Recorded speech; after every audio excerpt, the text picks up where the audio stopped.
My dear friends, come, sit with me for a moment, look at me, right now, this very moment. I want you to notice something. Feel your shoulders. Are they tense? Is your jaw tight? Take a breath, a real breath, and ask yourself, what am I carrying right now? I'll tell you what you're carrying. You're carrying things that were never yours to hold. Your child's choices. You're trying to control those. Your partner's moods. You're managing those. The future that hasn't happened yet. You're trying to plan every detail of that. The past that's already gone. You're still trying to rewrite that in your mind. Listen to me carefully. I know this weight. I carried these same stones for years, even in the monastery. Yes, even there, I'd lie awake at night wondering if I was progressing fast enough. Was my teacher pleased with me? Would I ever truly understand the Dharma? Do you see the irony? I was so busy trying to control my own enlightenment that I completely missed the peace that was available to me right then, in that moment. Let me ask you something, and I want you to be really honest with yourself. Has all your controlling made you feel more secure? Has all your planning, all your worrying, all your managing, has it actually prevented the pain you were trying to avoid? Think about it. Really think about it right now. We've been taught this lie, you and I. We've been taught that control equals safety. That if we just think hard enough, plan carefully enough, worry sufficiently enough, we can prevent bad things from happening. But it doesn't work that way. It never has. I want you to do something for me right now. Take another breath and ask yourself this question. What am I trying to control in this very moment? Not tomorrow, not next week, right now. Maybe it's how someone will respond to your message. Maybe it's whether people think you're doing a good job. The Buddha said something that changed my life. He said, you only lose what you cling to. Let that sink in for a moment. The very act of grasping, of clutching, of trying to hold on so tightly, that's what creates the suffering. Now look, I need to tell you something that might be hard to hear at first, but stay with me. Most of what you think you control, you actually don't, not really. And that thought, that reality, it terrifies you. I know, it terrified me too. But here's the thing, that terror is based on an illusion your mind created to feel safe. When you were a child, you were completely vulnerable. You depended on others for everything, food, shelter, safety, love. That vulnerability was terrifying. So your mind developed a strategy. It said, if I can just control everything, if I can just manage all the variables, if I can just be perfect enough, then I'll be safe. And maybe that strategy even worked for a while when you were young. Maybe being the good child, the responsible one, the one who had it all together.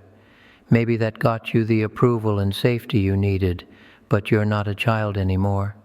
And that strategy that once protected you, it's now your prison. Let me tell you about control. Control is your ego's attempt to predict and prevent pain. Your ego looks at the future and says, I need to know exactly what's going to happen. I need to plan for every contingency. I need to make sure everyone behaves the way I need them to. But here's the truth, and this is where freedom begins. You cannot control outcomes. You just can't. You can influence them, yes. You can do your part, absolutely. But control them, no. Think about a job interview. You can control how well you prepare. You can control showing up on time. You can control being honest and present. But can you control whether they hire you? No. There are 100 variables you can't see. Other candidates, budget changes, internal politics, timing. You control your actions. That's it. Period. You don't control the results. You don't control how other people respond. You don't control the weather, whether that opportunity comes through, whether your children make good choices, whether your body heals on your timeline. You control your effort, your intention, your response to what happens, nothing more. My friends, I want to introduce you to a word that's going to either liberate you or frustrate you. The word is anicca. It's a Pali word and it means impermanence. Everything changes. Everything. Always. This moment right now, it's already gone. That problem consuming you, it's already changing. Your current happiness, it won't last forever. Your current suffering, that won't last either. We spend our entire lives pretending things are permanent. We act like this job will last forever, this relationship, this youth, this body. We build our identities on shifting sand and then wonder why we feel so unstable. Let me tell you about something that happened during my 3rd year of training. I was sitting in meditation and finally experienced what I thought was real peace. Deep, profound, unshakable peace. I thought, this is it. I've made it. This is enlightenment. My teacher walked by and saw my face. He laughed and said, enjoy it while it lasts, Tenzin. It will change. I was offended. Then an hour later, the peace vanished, completely gone, replaced by restlessness and doubt. I went to my teacher, almost in tears, and said, it's gone. What did I do wrong? He smiled and said, nothing. The peace changed. Did you? He was teaching me anicca, everything changes. But I, the awareness experiencing it, I remained. Here's what this means for you right now. That thing you're desperately trying to preserve, it's already changing. That thing you're anxiously trying to prevent, it's already in motion. That identity you're clinging to, it's already shifting. Your youth is changing. Your relationships are evolving. Your body is aging. And you're standing in the middle of all this change, trying to hold everything still, trying to freeze time. It can't work. But here's where it gets interesting. If everything changes, then your current suffering will change too. That depression, impermanent, that failure, already transforming. So why do you suffer when things change? Because you're resisting.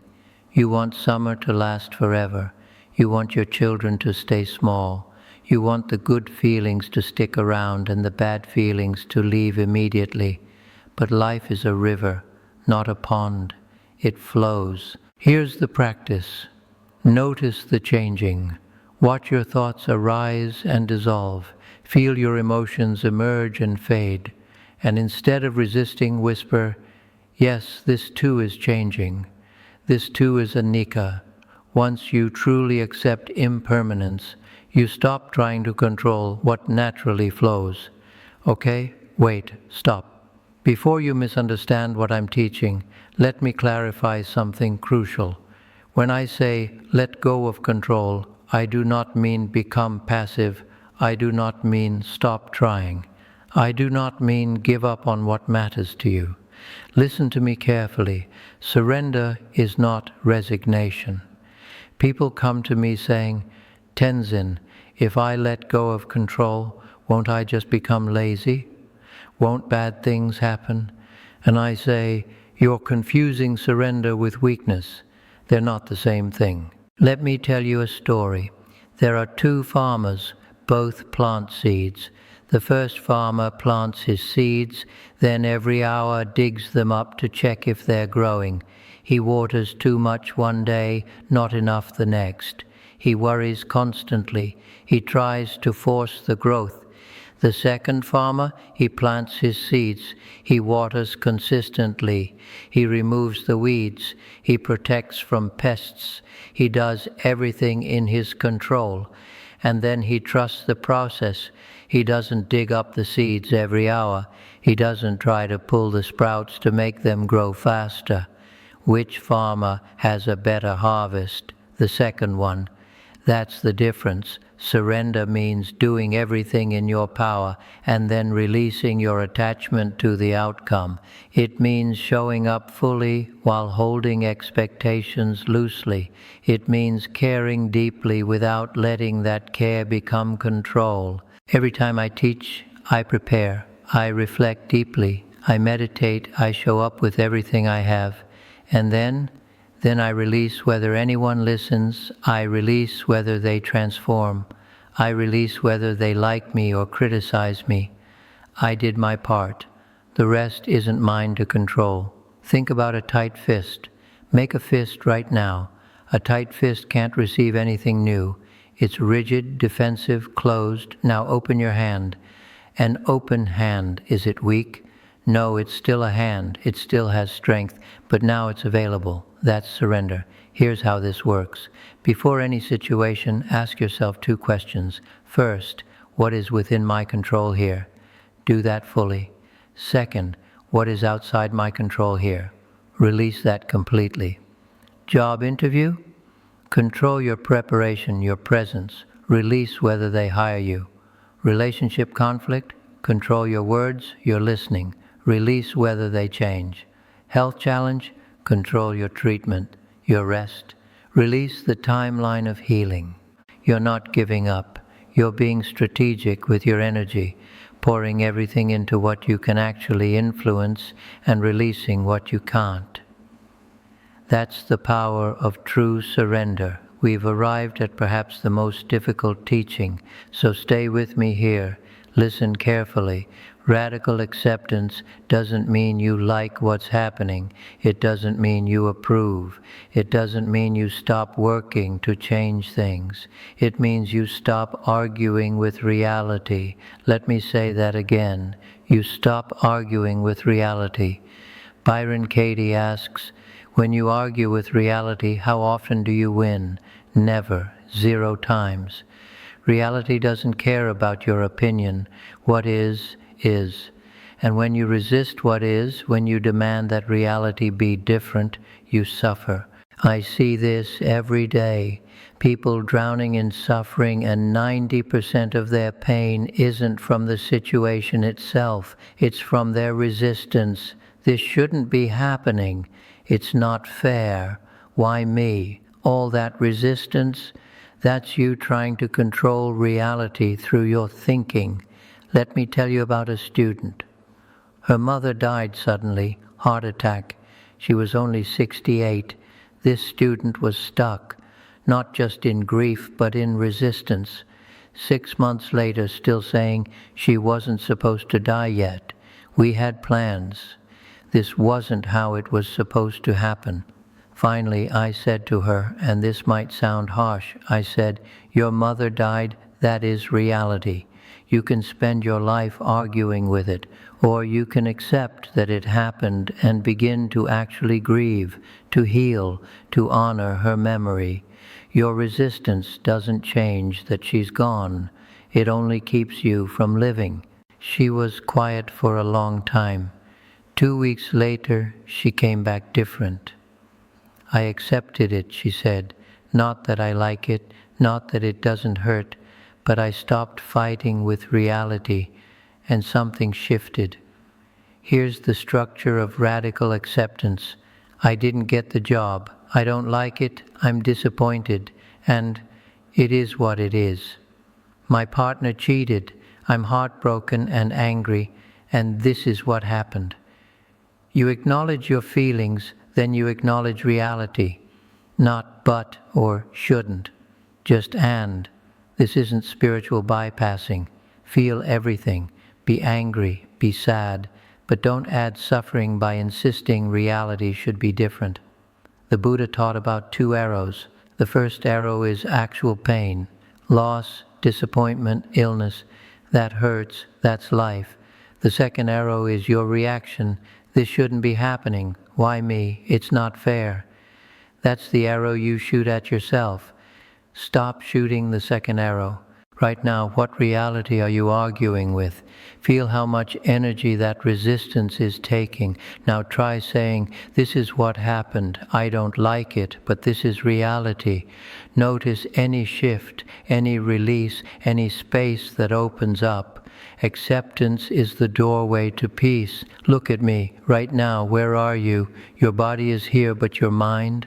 Probably 5 steps ahead, planning, worrying, or 5 steps behind, replaying, regretting. This is the root of your suffering. You're trying to control a future that doesn't exist yet, or a past that's already gone. Both impossible. Let me tell you something. You cannot control the future from the future. You can only influence it from this present moment, right now, and you definitely cannot control the past. It's finished. Yet how much energy do you waste trying to rewrite it? I spent years lost in time. Even in the monastery, my mind would wander to conversations from months earlier, thinking of what I should have said, or I'd worry about upcoming teachings. My teacher would ask, Tenzin, when were you present today? And I'd admit, barely at all. Here's the truth. This moment, right now, is the only moment you ever have real power in, not yesterday, not tomorrow, right now. This breath, this second. Let me ask you something. Right now, in this very moment, not thinking about your problems. Are you okay? Stop. Just right now. Are you okay? Most of the time, yes, you're okay right now. The suffering comes when you leave now and go into what if or if only. The Buddha taught sati, mindfulness, being here, fully here. And when you're fully present, you stop trying to control things, because control is a mental activity. Planning, predicting, preventing presence is experiential, noticing, breathing, being. Try this right now. Feel your breath. Don't change it, just notice it. Feel your body where it touches the chair. Notice one sound around you. For those few seconds, were you trying to control anything? No, you were present. That's the practice. Again and again, returning to now. When you notice you're in the future, come back to now. When you notice you're in the past, come back to now. How much of your life are you missing because you're not actually present for it? How many conversations where you weren't really listening? How many meals without tasting them? How many moments with your children missed because you were lost in thought? This is your life. Right now, this is it, not later. And you're missing it by trying to control what hasn't happened yet or fix what already happened. The more present you become, the less you need to control, because you realize this moment, exactly as it is already complete. It doesn't need your management, it just needs your presence. Come back to now. This is where your peace lives.